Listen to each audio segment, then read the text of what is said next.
TellyCast, the TV industry news review. Hi, I'm Justin Crosby, and welcome to another TellyCast. On this week's show, we feature the second panel session from April's TellyCast Content Funding Festival. This panel looks at three very different alternative funding models and features Rob McCrea from New World Film Finance, Eric Collins from Impact X Capital, and Marc Godfrey from Pipe. It was moderated by the Bridge's Amanda Groom. And sorry the recording isn't as great as I'd hoped from the live event, but stick with it, it's an interesting and lively discussion. And who knows, one of the speakers might be able to finance your next production. The panel was sponsored by Pipe. I hope you enjoy the show. I'm Amanda Groom from The Bridge, which bridges between the US, UK and Asia in co-production, both factual and drama. This whole session has come out from the fact that there are now so many options for content producers. However, there has been so little until now help and guidance as to how to reach out and get the finance that you need in order to make the content, so you can take advantage of all the opportunities. And I have the best panel, and this really is what this day is all about. It's the nub of it. It's the money. It's the finance. Sitting on my left is Eric Collins, Impact X Capital. Next to him is Marc Godfrey, GM of Pipe Media and Entertainment, and then Rob McCrea from New World Film Finance. So these guys, each of them is a very different model of finance. So over to you, Eric. Go first. Thank you, Amanda, and thanks for inviting me to be on the panel. So Impact X is a venture capital firm. We are an organization that invests in digital technology, health, education, lifestyle, and media and entertainment.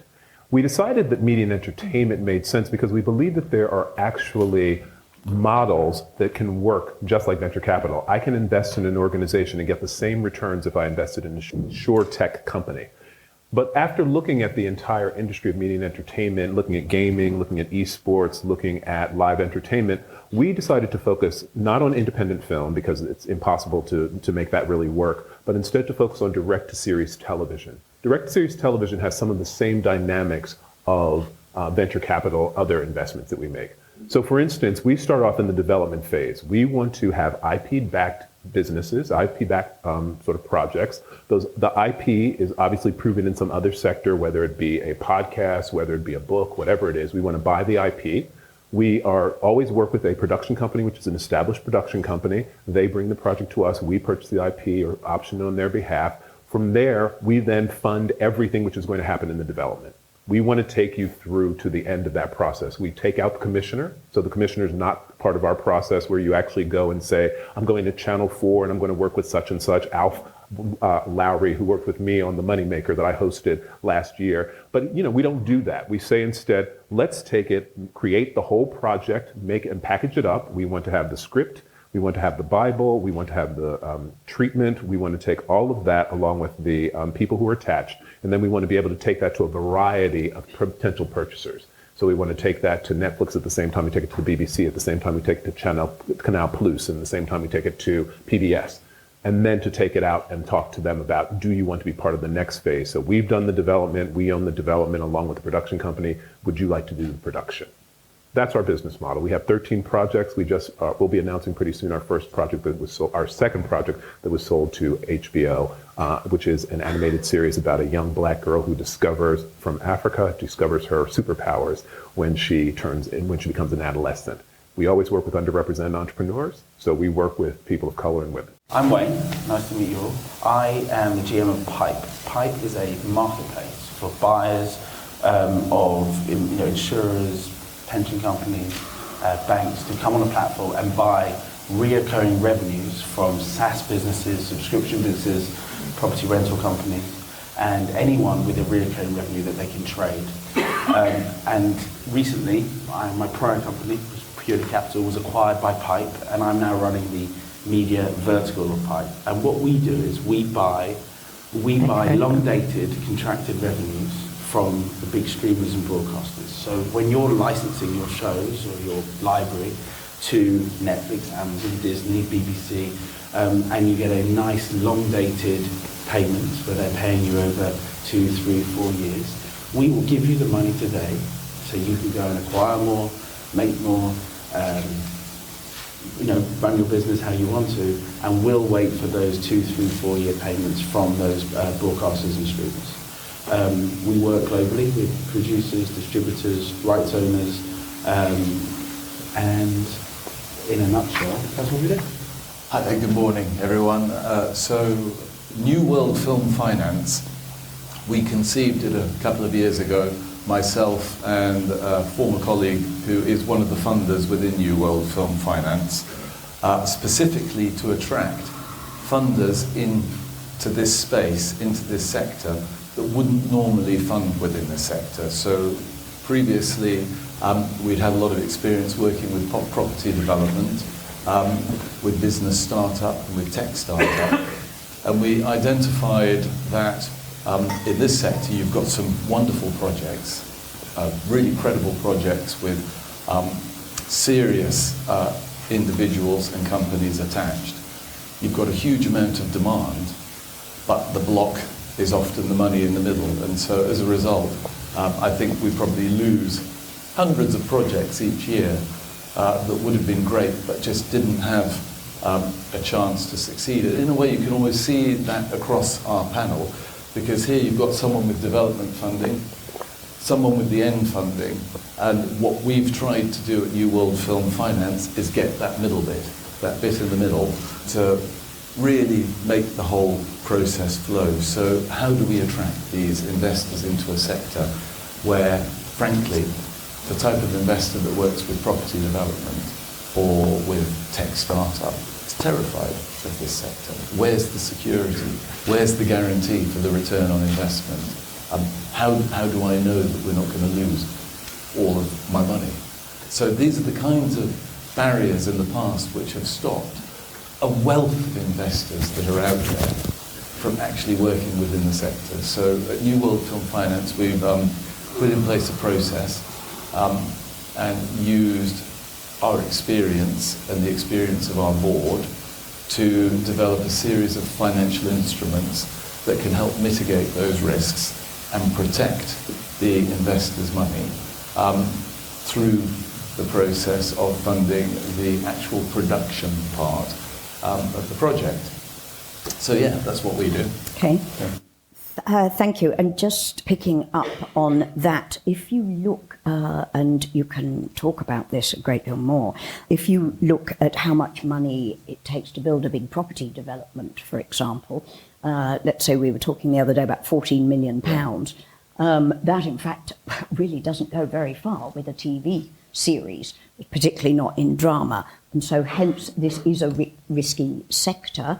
With everything that's happening in the tech world, though, now, with shares dropping, as we know, in Netflix, etc., this is a ripe industry for increased investment. However, what New World Film Finance is trying to do is increase some security for the investors. But really, one of the most exciting models here is the catalytic capital, the fact that Eric's model is actually driving change. Do you want to talk about that? It's interesting, Amanda, because what the other panelists have said is absolutely true, that there is a lot of opportunity. Everyone understands content is key to a lot of the business models which actually exist, right? Netflix, Amazon Prime, Apple TV, et cetera, all those places need a bunch of content. So content is actually king, queen's arena. The challenge that you do have is that there is such risk that's associated with it. Things like, if you want to invest in the next Google, people understand how that actually works. It feels as though you're looking for home runs. You're looking for these very big sort of outsized returns coming from pre-existing projects like the Marvel universe. And that everything else, if it can't deliver at that sort of level, and you can't prove that you're going to be able to deliver at that level, is very unattractive, because you need outsized returns in order to be able to do what we're doing. We commit to our investors that they're going to be getting 10 times what they put in, and we're looking at a period of 3 to 4 years. That's not even a production schedule for most things. No. So we have to figure out a way that we're going to be able to get those individuals comfortable enough in putting their money into this. And one of our founders, a guy named Lenny Henry, who probably you all know, is one of the people who said that the issue of investing in television and the challenges people face in terms of creating new and interesting content is amplified in the creative space in the same way that there are problems and there are challenges in the technology space. And so we went about trying to solve that problem by saying, is there a sector in which we could actually put in small amounts of money up front and then help to reach milestones, and those milestones then trigger a higher valuation where other people become interested and then want to take on the next level of funding. For us, that has been particularly effective when we're talking about people of color and women who traditionally find it difficult to get to commissioners anyway, find it traditionally to get commissioned, and then even if there's a successful show, find it very difficult to get returning series. We try and take some of the risk out of that, and we try and bring in another set of investors who are going to look at this a little bit differently than the jaded eyes of people who are the usual gatekeepers within organizations, and try and put this into trying to put the question of, is this an investable opportunity, into another light. That's what we do. And it's been successful. We're still in process. It's only been going on for about 3 years, but it is in process, and we think that we are going to be able to prove quite decisively that this is a good place to invest. Okay. I'm getting so many questions already. Oh, are you? Yes, it's brilliant. Thank you, guys. Although they're all anonymous, so there's it.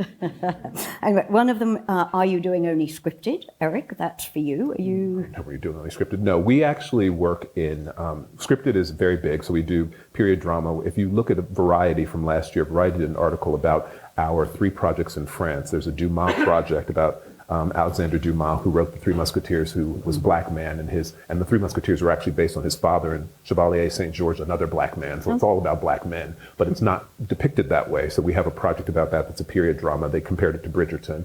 We have another project that is about James Baldwin, when he lived in Paris. And then we have another project about Blind Ambition, the first African team to actually go into a blind wine tasting competition in Bordeaux. We have that's a comedy. The other ones are period dramas. We will do a little bit of factual that's a little bit more like docuseries, and then the final thing that we will do is no, that's it. That's it. That's it. Those are the 3. Sorry about that. Thank you. Animation. Thank you. You should be on my team. Thank you. Thank you. So tell us more, drill down into how your process works, and it'll interest you to know already. I've got a question here, what do Pipe charge? So people are clearly wanting to use you. Very good question. How much are you willing to pay?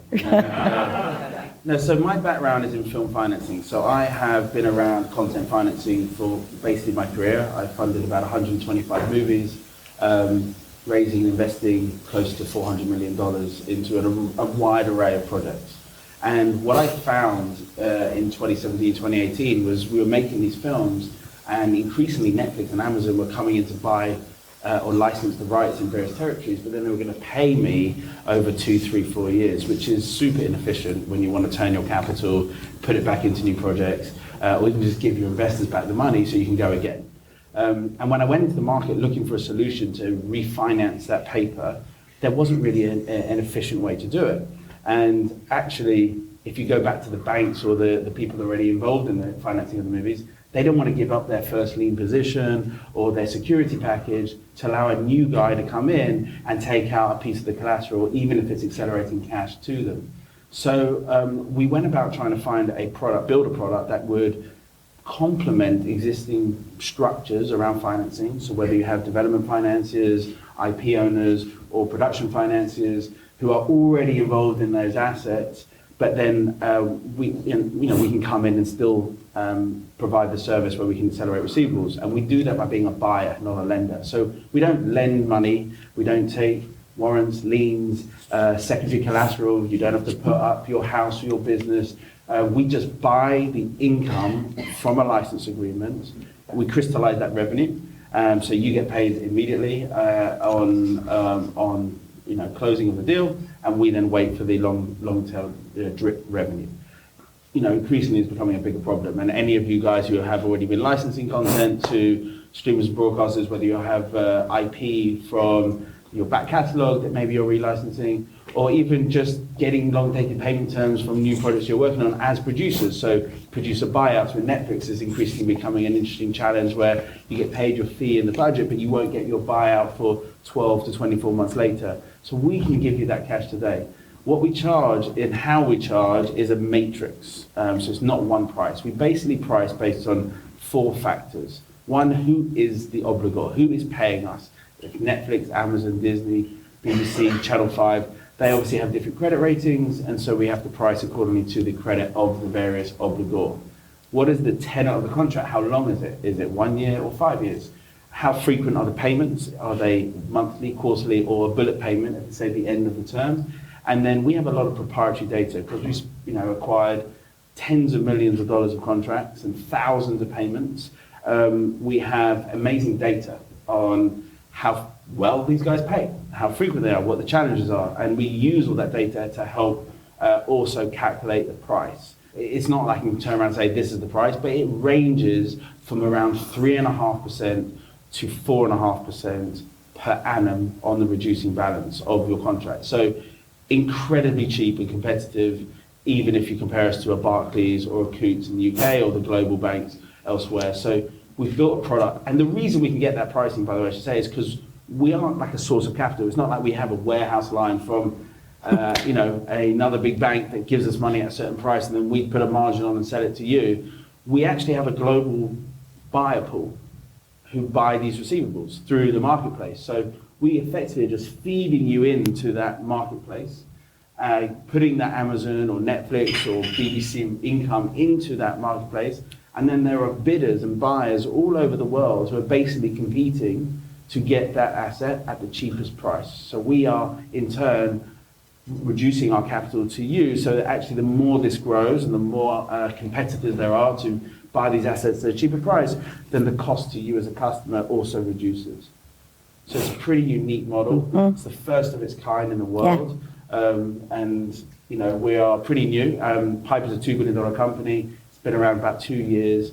It does about $1.5 billion a year of funding. It's about 8,000 global customers, and we're happy to be part of it now. And we've originated. I started February 1st, so 2.5 months we've originated $85 million of receivables. Just to give you concept of scale and that kind of thing. And I think really what we're saying here is that it's time, in a way, that producers almost need to be as creative with their funding models as with what's going on screen, because these are really different models for us to be working with. But there are an increasing number of models, not as good as these models, because they're hand-picked, each of you, to be on this panel, but there are an increasing number of models that are available to producers. So it's really about finding the one that suits your particular production. Now, let's drill down a bit more into New World Film Finance, because that is also a very new and evolving model. We were introduced last year at MIPCOM as the new kids on the block, and I'm still trying to hold on to that a little bit. Still a new kid on the block. So I suppose a little bit about my background. I've worked a lot in security and then the human rights sector. I think the thing that brought me to the attention of the funders with whom I'm working at the moment is I raised 86 billion and plugged it into support for victims of human trafficking and modern day slavery between 2014 and 2017. And I developed a really strong working relationship with the funders around that then went beyond that work that we were doing together. In terms of New World Film Finance, there's sort of a little bit of everything in terms of what we need in order to be able to fund and invest in the content that you're making. So we obviously have an interest in distribution deals, sales agreements at that end. It's one of the things that we do as well. We monetize those. How much do you charge? So, unlike Pipe, we work with individual funders, individual investors. So, for example, if you were working, I'm going to tell you, if you were working on a project with New World Film Finance, you would actually be working with an individual, a person who has got an interest in your project and as a result decided to fund it. And so our investors expect a return on investment of 10% per annum, starting at 18 months after the initial money goes in. And that is to take into consideration the waterfall of revenue that happens over the years following that. But it's not the only thing that we do, which is, because I was chatting to these guys before coming on, I actually think there are many ways that we can work together, because we do the middle bit. Mm-hmm. Wayne's company looks after the end bit, and Eric does all the development bit, which, you know, particularly what Eric's doing there is bringing that sort of fertile ground and allowing new projects to grow to a point where they're strong enough to get that production funding plugged in. We also would look at the IP of a company.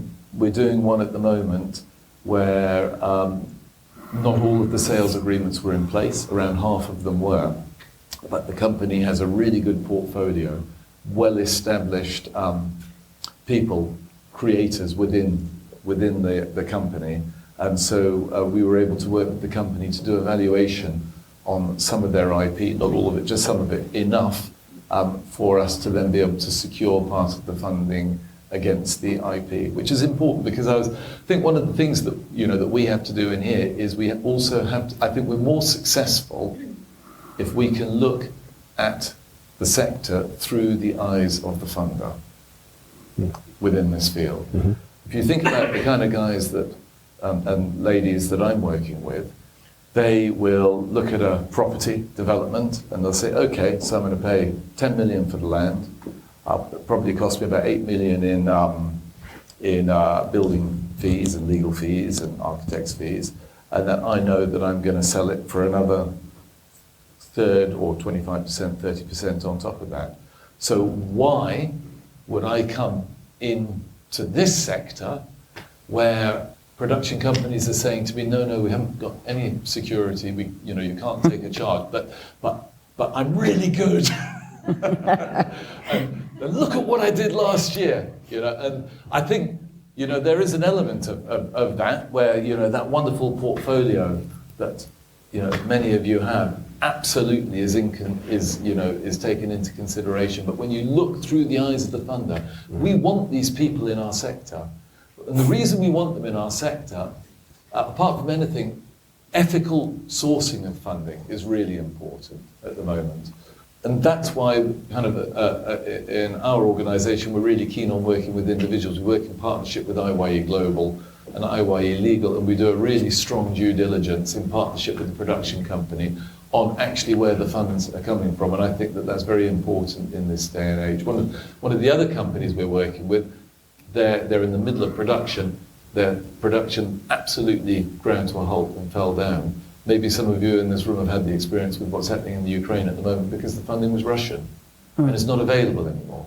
So I think, that partnership with a strong global due diligence company is really important to kind of protect all of us from world events, but also to make sure that you're not going to do a project where, it gets released 6 months down the line and then it comes up on the 6 o'clock news, but do you know where they got their money from?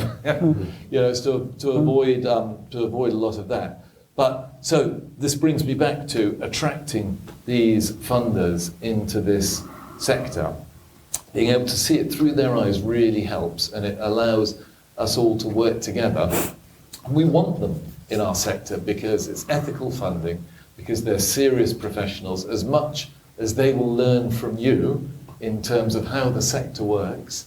You will also learn from them in terms of business processes that take place outside of the sector that could revolutionize this sector, work really well within it, so that we can increase the amount of content that we're creating, because the demand is there.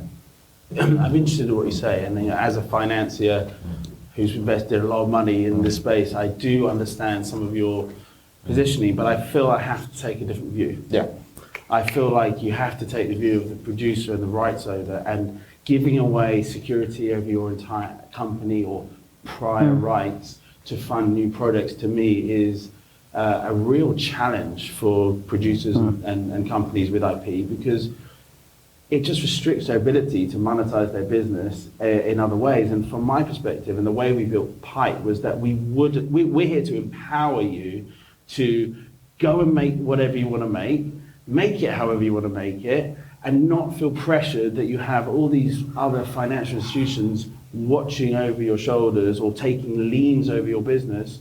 And you don't want to be, in my view, you don't want to be selling your future revenue streams and your IP so that you can generate capital. Just sell the revenue stream from within a license, which is capped and termed, and then it comes back to you. And then you might do more licensing or more sales.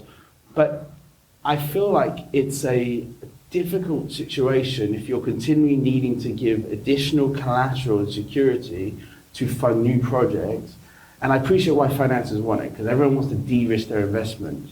I just think it puts a producer, especially production companies, in a potentially really tricky spot where they're then capped and limited at what they can do. Because if you have a lien over the rest of my assets to make one show, well, the next show I make, I've got nothing to be able to give. And so I'm now limited until that has repaid or recouped. I think having sources of finance that can be very project specific, like you're doing, I don't know whether or not you are cross-collateralizing your investments or not. That might change my whole opinion. But if they are single picture financing, which it sounds like I think it is, then it's clean. You know, you have these single projects, you have the investors around it, they're aligned to that vision, that strategy, that product, and then all your other assets, all your other IP or other ideas are also ring fence so that you can go and do whatever you do and grow your businesses kind of on your own terms. So I don't disagree with that, and I think, you know, we would be very careful about getting a balance within a company about how we would secure the funding. Remember, it's not a sale, it is security against funding where, you know, we would hope that you believe as much in your project as we would to be able to fund it is an important aspect of that. But also, there is a kind of small thing within that needs to be addressed, which is when you're funding or you're drawing your funding against the revenue, against the distribution deals that are in place, often the money doesn't come in at the point that the company needs it. And that's the bit that we're trying to address. We're trying to address the bit so that the money can come in earlier in the process and actually allow the project to be made rather than coming in towards the end of the process, so it enables you to make your next project, which I think is really wonderful. But we're often working with companies, even well-established ones, but they actually need the money at the beginning of the project. So it's about addressing that gap there. That's a really big issue, isn't it? Probably for everybody in this room as well, as to company growth versus having the funding for your project. You know, that's why I think there's something here that the three of us could do that would encapsulate the whole project. That takes you from cradle to grave. I would say that in terms of Impact X, we are specifically looking at equity investment. So when I think about sort of risk profile, our risk is we believe in very high risk. You've got companies, Netflix, Disney, who've already said we're going to pay you over this period of time. That's a way downstream. We're starting at the very beginning, that you have an idea, you have something, you have a little bit of IP, and that's where we want to partner. And we actually want to create a partnership, and our equity is in your company. So we're not taking anything for it. We're not going to take any payment back. We're going to take, if we can increase the value of this, we get to share in the increased value of the assets. That's what we're doing. And so that's what happens in all investments. So if you invested in Amazon or in Apple when it first started, you're looking at the increase in value that's going to come years, if not decades later. We're looking at the same thing. We're saying that if we put this money in, we partner with you, we are able to do these types of things in this particular fashion. Not only will we reduce the amount of time that's going to take you to get to market, to an actual place where you have a milestone that someone else will say, that's interesting enough for me to put additional money in, but we're going to be able to do that in such a way and increase the network of people who actually want to see that. And so we create also auction dynamics, which then increase the value. And that then builds your reputation. And for us, it also builds a reputation of the people who are working on these projects. And then we get this entire sort of a flywheel and an entire ecosystem of other creators. That's what we're looking to do. So it's that sort of an ecosystem creation. Again, once we get to the point that Disney has said, we're going to give you 4 years worth of I'll give you the money for that. That one's an easy for me. Mine is a little similar to our approach as well. It looks much more like we own sort of part of the project or part of the company that we then expect to grow. Right. Sort of in terms of agreements and contracts, it looks much more like that. Right. Drilling down into some of this, how do you make your decisions? What's your decision-making agenda? Can I just tell you, Amanda, our decision-making, we are investors. We are not producers. We are not commissioners. So people who come to us and say, this is going to be the next such and such. That is great. But you need to say to us, and then show us the financials that are going to show how this happens. I need people who understand that there's such a thing as a waterfall. Who gets paid first and who gets paid last? I need people who are going to come to me to say that there are ways of thinking about this that are talking about financial returns. How do you help me to see how I'm going to deliver a 10x return? Please don't come to me and just say, I have a great idea. There's Peppa Pig 2. That is great, and you can say to me Peppa Pig 2, and then show me the comps that are and why you are going to be the Peppa Pig 2, and how that is then going to lead to merchandising, and how the merchandising is going to be the major revenue stream, and how this is going to deliver within a particular period of time when we get to the second and third seasons. How it's going to because we're going to partner with Hasbro and Mattel. That's what I want to hear. People who come to me and just say that they have a great idea, they don't do very well with our organization because they're not in a business mindset. We need you to think about our interest and say, your interest can be satisfied while ours can be satisfied in the following fashion. And then we can lay that out and put a plan together. And that's, I think, the hardest thing when I'm talking with creative producers. We fall on two different sides. Those who are really interested in the awards and Oscars and the Emmys and those sorts of things and BAFTAs, and then those who are interested in, we have something that we believe can actually be revenue generating. And when those two things happen together, that's the ideal partnership for us. That's your sweet spot. Yeah, that's our sweet spot, and that's the evaluation that we have to do. Are you those people? Because we have to look you in the eye and say, are you those people who are actually going to be able to do that? And you can't just do it once for us. You got to do it time and time again, because we want to continue investing with you. Eventually, we want to invest in your company, because we invest in projects first, and then we invest in your company, because we want a piece of that also, because we believe that we can actually grow your value so that you can become, what's Witherspoon's organization? Morning something? Yeah, that. We want to be able to say that eventually you'll be selling for $900 million to some other organization who believes that you're a fantastic thing. We believe that there are lots of assets to be made and lots of value to be shared among the various people who are involved in the project. Wayne, same question. We don't care what it is. I don't care, you can make whatever you like, it can be anything. As long as it's got a contracted revenue from an investment grade streamer and broadcaster, I'm in. I mean, no, truly, it's like we're not creatively involved in the production process. We wish you well. We hope you make great stuff. We only care about what your contract is worth. That there are no performance or risk that the streamer or broadcaster may not pay. And yeah, we can give you money in a few days. Quite handy.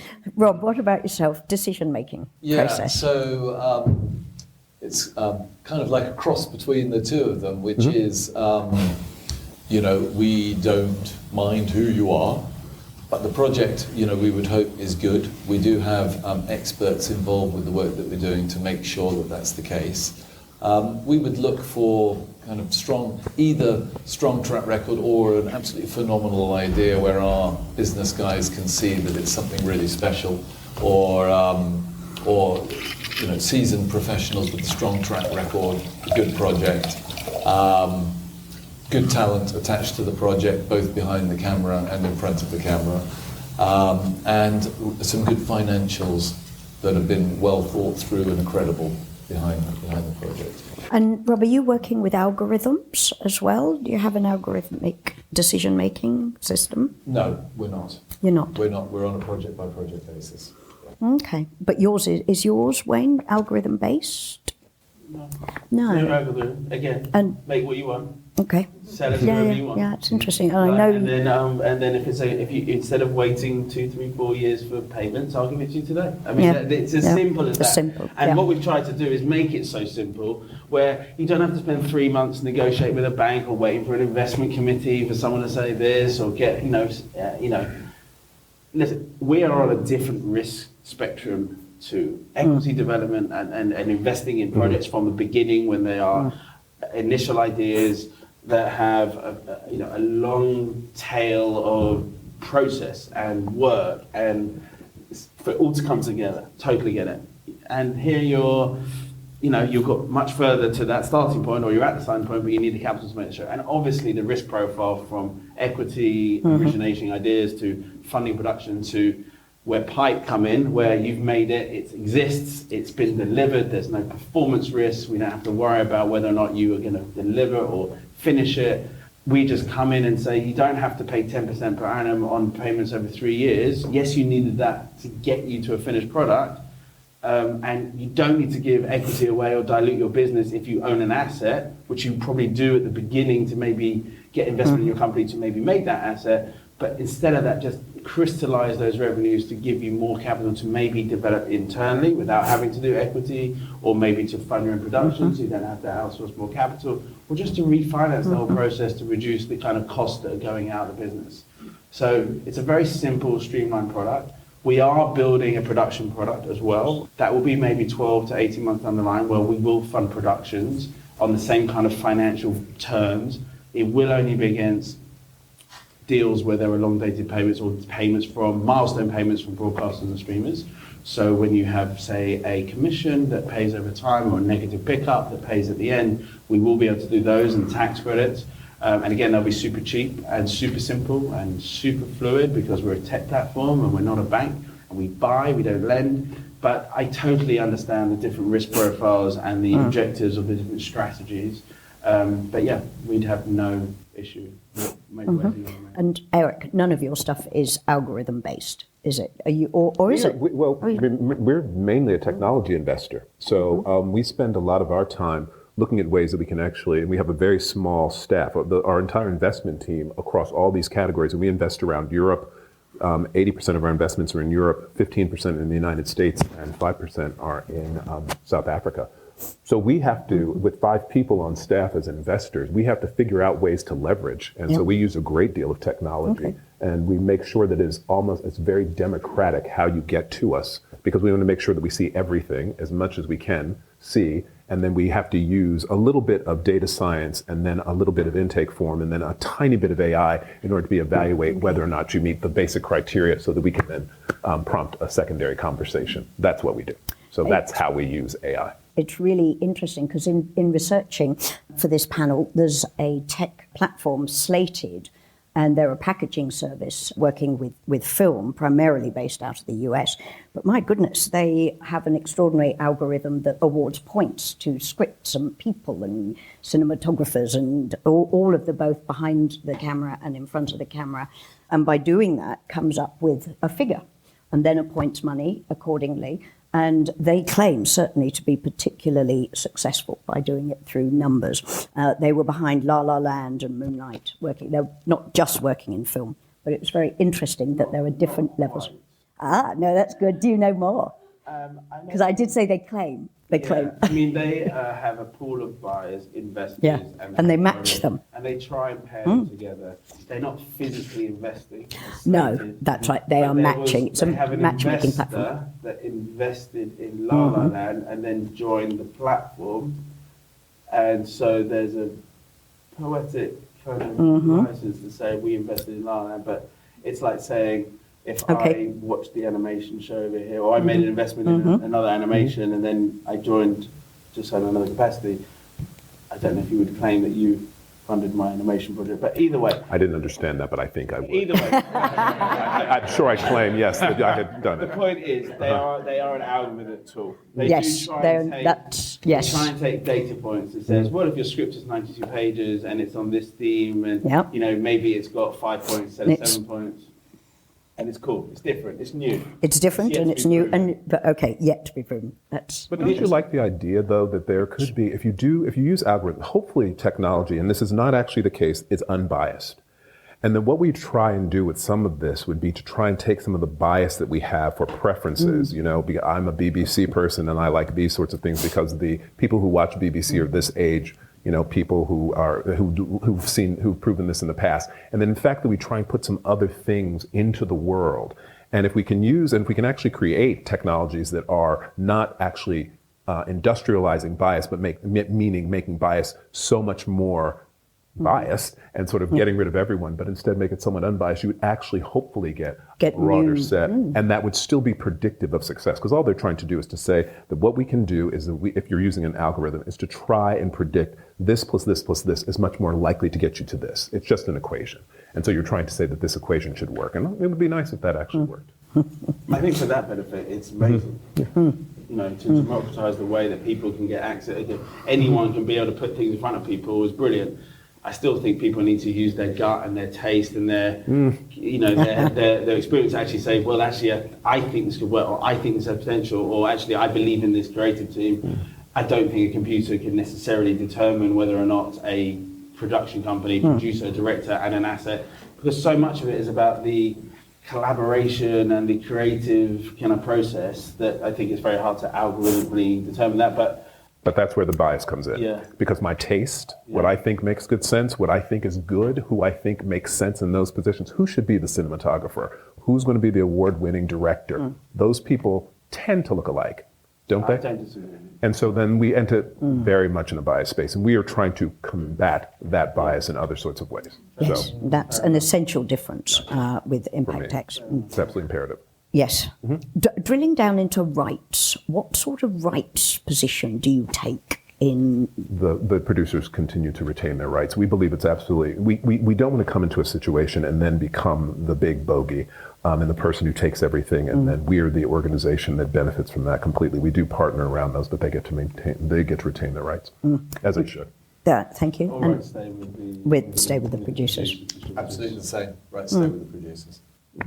So it really does become a functioning model for producers. Can we drill down a little bit into your preferences of genre as well? Because I'm getting a lot of questions about documentary, factual. We have addressed drama, of course, but are you doing factual programming We will, as well? but you have got, again, when you come to me with the factual, you have got to tell me this factual is going to get me 10x what we put in.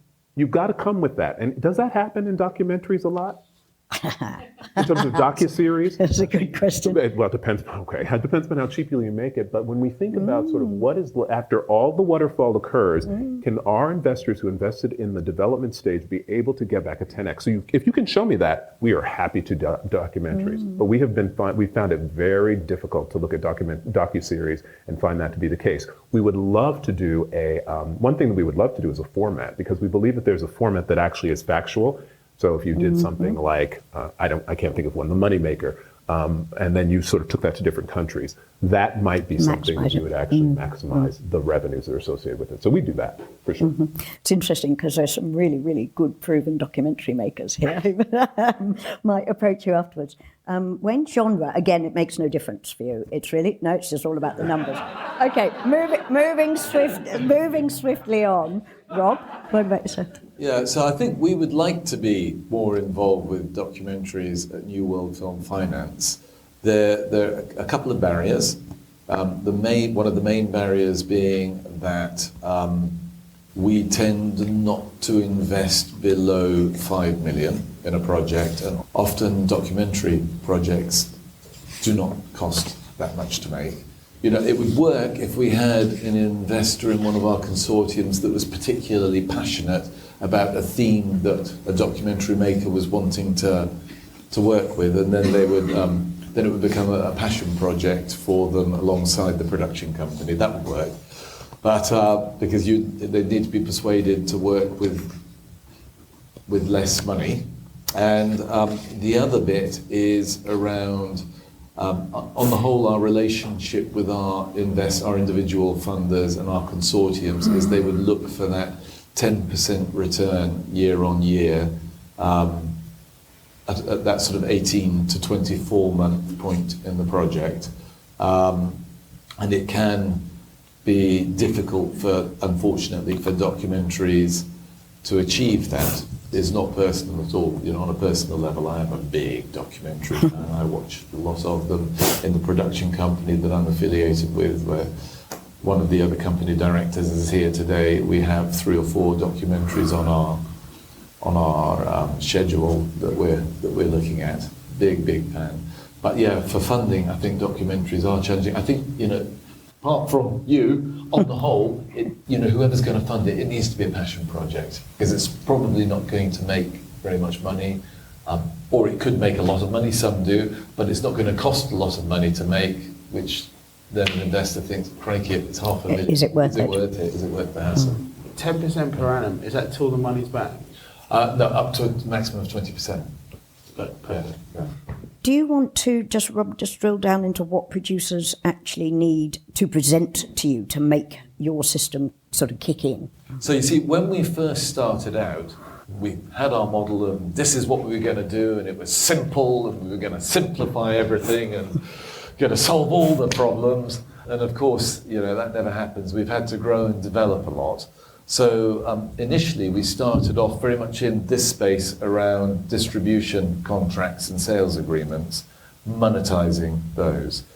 But for our proposal as a company, that didn't actually address what we were wanting to do, what we were trying to do, which was to come in earlier on in the process, kind of at the end of the bit that Eric does, where someone has got a great deck, they've got maybe a teaser, money has been plugged in to develop the product so that it's ready to move to the next stage. That was the point that we wanted to come in on. So that's where we started having conversations with the funders about, look, the distribution deals, the sales agreements, that comes in slightly later on in the process. Often, after, you maybe will get one before you finish making it, which is what sets the ball rolling, but then the other ones come in afterwards. So that would be great to fund a company for the next projects that they're doing, but we need to come in at this point where there's interest from a broadcaster, but there isn't a sales contract in place. How can we do that? What do you need? And of course, the first thing for the guys that work in the sectors that they work in, obviously the first thing they came back to us, they said, well, does the chief executive have a house? Yeah, he has. Do you want us to have a conversation with him about his house? And we go there.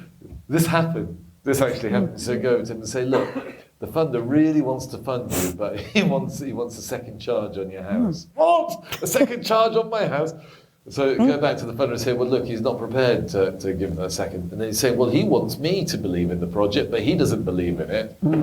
So, you have to break through all of that, because it's not actually about that. Those are just cultural differences between how business is done across different sectors. So then we move on to the next bit, which is, okay, so within the business context of the sector, what kind of things can we start looking at? And an obvious one was looking at elements of IP with previous projects. Also, this works particularly well with kids stuff, and that is elements of IP within the product that they're actually trying to sell. Because if you're working with a company, for example, that did Bob the Builder, and they've invented a new children's character, even before it's released, that IP has a value because of who put it together. And so, and this isn't us valuing. This is where we've actually managed to convince the market that they can put a value on that before it's released, and then we can use that to secure the funding, and then release it once the funding does. See, it's not a sale. We're not. That's the other bit that's slightly different in terms of how we operate, and slightly different from you actually, Eric, which is we don't expect to grow with the growth of the project or the growth of the company. We absolutely want to keep it simple, and there is a cut-off point for us, so we will go up to that 20% piece, and then we're out. And we're on to the next thing. And I don't know, the reason we structured it like that, it was more of a gut feeling rather than, probably it's not a very sensible financial decision, because we could put something in that's, money into something which is fantastic, and then goes on and sells for 500 million, and we've all lost out because it happened at 3 years and not the 2 years where we all jumped ship. But we just I think we wanted to be agile, because it is a bit clunky, because it's project by project, we're working with individual funders, so we wanted to be agile. But also, I think, I'm hoping you're picking it up from when I'm talking to you, I opened up by saying, it's really important that the sector sees things through the funder's eyes, but I'm also hoping that you're feeling that as much as we want to make a living out of doing this, we really want you to be successful. I actually come from your sector from many years ago, and I came out of it, came back in, came out, came back in again. And one of the reasons that I'm in this sector now is because I'm really passionate about it. I think it's incredibly important, the work that we all do, whether it's fiction, whether it's for entertainment, whether it's educational, whether it's for children. What we've tried to put together is a system where we can really sort of work with you, where you understand us, we understand you, and we can make it work and kind of really feel good for all of us that are doing it together. Thank you, Rob. Thank you. Looking towards the future, Eric, you're doing so, and you're not the only ones now who are sort of reclaiming some of the power from the broadcasters and the networks, and sort of taking the power back to make the programming without necessarily having a commission or whatever. Is that how you see the future going? There are more companies working like that, certainly, than there were a couple of years ago. I do. So in terms of how I survey the market, and media and entertainment and creative projects are part of that big view that we have of the world. But then again, on the other side are digital and technology companies. We want to have the next Amazon, and we also want to have the next, Charlotte Tilbury, because we also do health, education, and lifestyle. When I think about the future, I think disruption is here to stay, and I believe that disruption is a necessary part of every business model, and creative producers need to have that as part of their thinking. When we look and we're saying, what are the disruptive forces that are happening? The entertainment business, there is more money made from gaming than there is made from music, movies, and film, isn't it? Put combined. Together. I mean, so you're talking about the manner in which people are engaging with content. I'm not confident that there are a lot of very, very young people who think about content differently versus a lens-based, a screen-based broadcast as they do a sort of a screen-based interactive immersive experience in gaming. So if I don't talk to organizations, and if we are not talking to producers and production companies that are saying, so what does that mean for what I'm doing? I want to tell stories. I want to tell good stories. That's all. That's what I hear every day. I'm sorry. I don't mean to minimize and trivialize that to you all, but that's sort of table stakes, right? Why would you ever get in the business if you didn't want to tell good stories? Who says I want to tell horrible stories? Everyone does that. So then the question is, and so how are those stories being ingested? How are they being engaged with? How are they actually being involved with the populations who are then looking at them? And are these populations domestic populations, or are they ones that can influence the world, maybe someday even the universe? That's what we're looking for.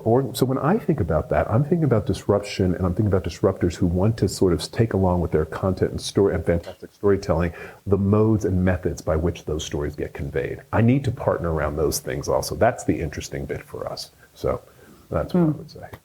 Thank you. Wayne, does that make it, is that not really relevant in a way? Is it, but it will become relevant as you begin to evolve a model that works with production financing, a more case-by-case. I think my approach would always be to back the production companies, producers, and I guess, look, I don't know enough about development within the television arena. I don't know about whether or not developing in a vacuum without the broadcaster or streamer involved is a benefit or makes it easier and more exciting to sell it in an auction environment when it's there, or actually getting someone on board early in the process where they get some ownership in the project actually is good. I don't have any data or experience to know right from wrong there. I can tell you from the film industry, increasingly getting a buy-in from a studio, streamer or broadcaster, what I'm seeing is more often than not, they want to be part of that development process. They want to be having their voice heard about casting, story, or whatever. Disney, for example, if they're not part of that early process, it's nearly impossible to license to them later.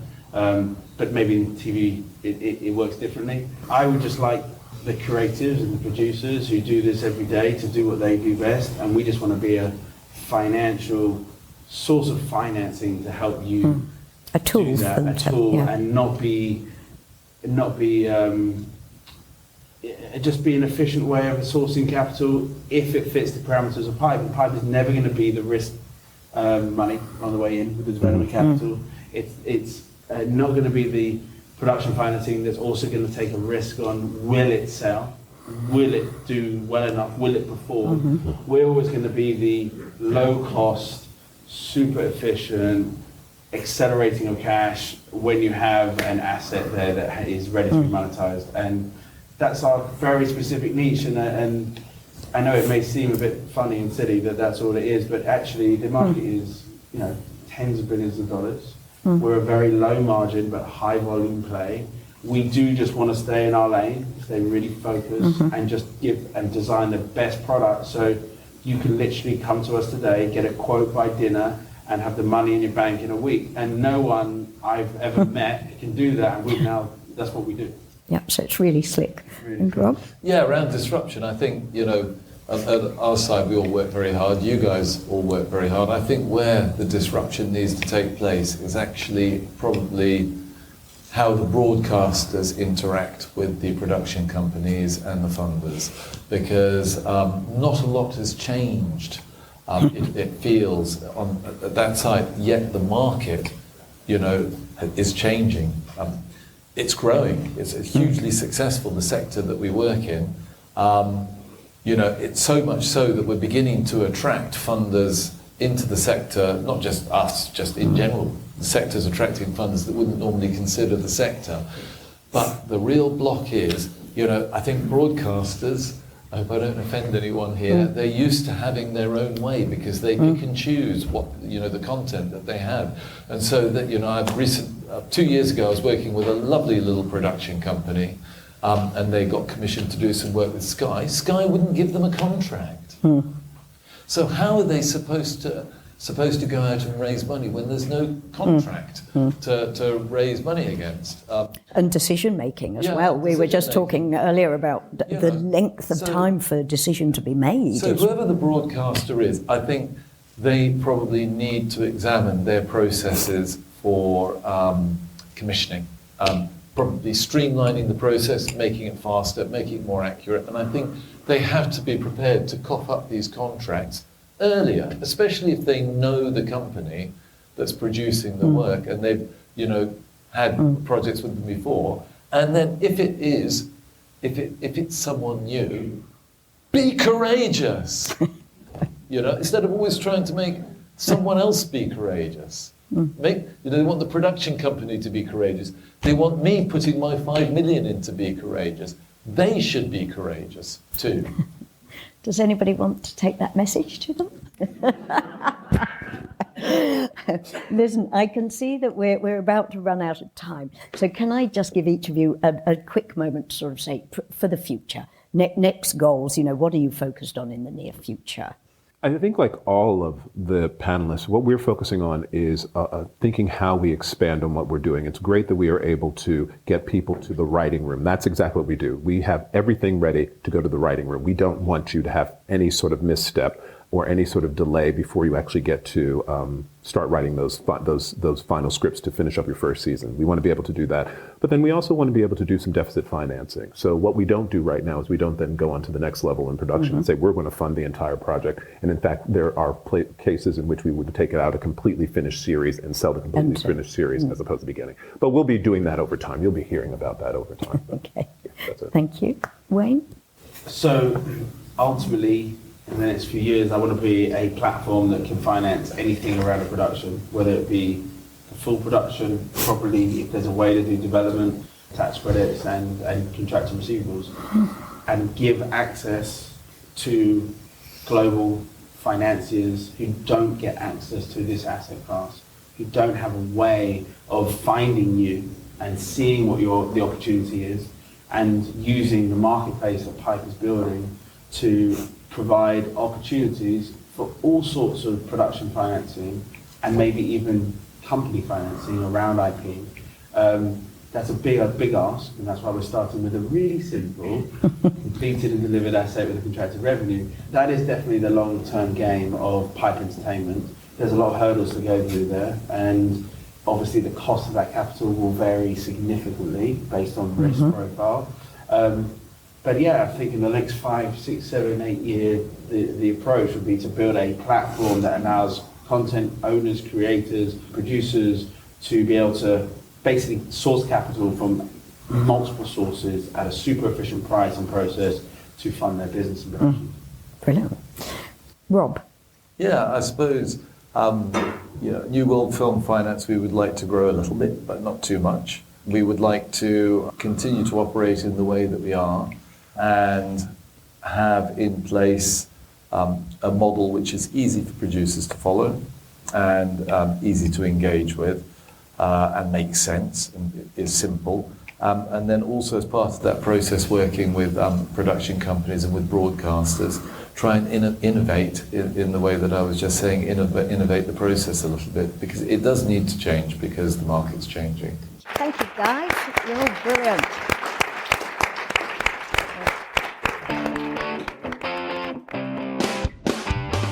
Well, that's about it for this week's show. I hope you enjoyed the panel. TellyCast was heroically edited by Ian Chambers and recorded at Lincoln's Inn in London on the 26th of April. Until next week's show, as always, stay safe